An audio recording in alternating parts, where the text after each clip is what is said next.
What's up nga pala mga guys. For today's video nga pala ay inabutan tayo ng ulan dito sa bayan ng Daet nga pala mga guys.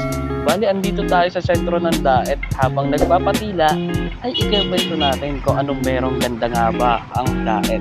So, syempre, sisimulan natin sa festival nga pala mga guys. Ayan, isa na nga lang naman ang Daet sa may pinakamagandang festival nga pala, at ito ang Pinyasan Festival nga pala mga guys, sa tuwing idinaraos ng June nga pala mga guys, sa buwan ng Hunyo.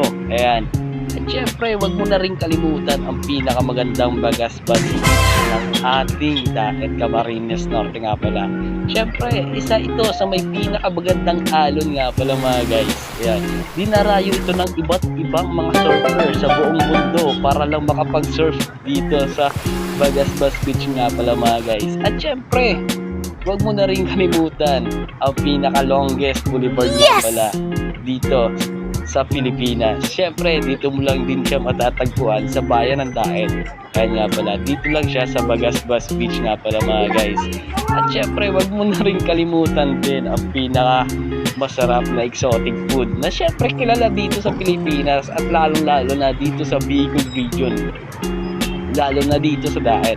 At syempre ito yung balot. Yan nga pala mga guys. Syempre bumili din kasi tayo kanina ng balot. Syempre kahit lagyan mo lang siya ng suka, asin, ayun, sobrang sarap na nga pala niya. At syempre ginagawa rin siyang mukbang ng iba't ibang mga tao, lalo ng mga content creator at vlogger dito sa mundo ni Meta at ni YouTube nga pala mga guys.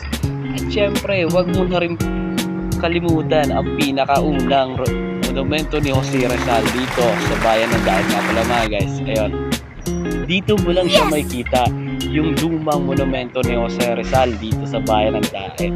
Syempre nakatindig ito at buhay na buhay ang memorya ni Jose Rizal. At syempre wag mo na rin kalimutan ang ating Kapitolyo ng Daet, Camarines Norte kung sakaling mapadpad ka nga pala dito. Ayun mga guys. At syempre wag mo na rin kalimutan na isa ang Daet sa may pinakamagandang isla nga pala. At ito nga pala mga guys, ang Calargas Island nga pala. Ayan, na makikita nyo pala sa Binsons. Ayan, located siya sa Binsons nga pala mga guys. Ayan, sobrang convenient nga pala ng islang ito, at malabura kaya ang ganda niya sa white sand niyang ganda. Ayan nga pala mga guys. Huwag nyo kakalimutan na ilagay nyo na rin siya sa inyong mga bucket list kung mahilig kayo sa adventure. Ayan nga pala mga guys. Syempre bago tayo matapos itong ating mini vlog ay gusto kong magpasalamat sa ating more and more subscribers and followers dito sa mundo ni YouTube nga pala mga guys. Hanggang sa muli nating mini vlog na adventure nga pala mga guys. Thank you very much and have a good night nga pala. Don't forget to follow me and subscribe to this channel nga pala mga guys. Thank you for watching. Good night.